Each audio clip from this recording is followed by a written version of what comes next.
committees on representation is a part of that ecosystem that helps us do all those things in our church spaces. Liberation, opportunity, healing, all those things that move us. And I don't think that's how we talk about them. I don't think we talk about cores as ecosystem builders, as soil enrichers.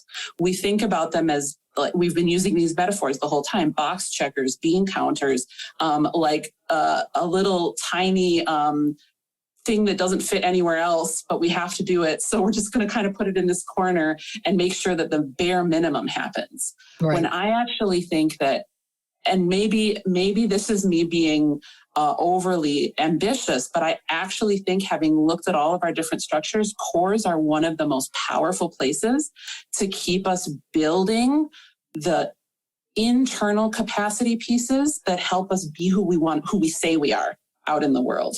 Mm-hmm. Because we have all these beautiful words in the PCUSA about who we say we are, but we fall short. And we know that. We all know that.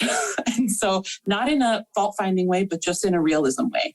Yeah. And so what does it mean to think of cores as places where conversations can happen? We talked about the shortcomings of data. Data is powerful. We know that, because it kind of holds, we've talked about this metaphor on core a lot, and GA core, it holds up a mirror to ourselves. And you can't really fight with a mirror as much as anything else. Just sort of say, like, okay, that's what is.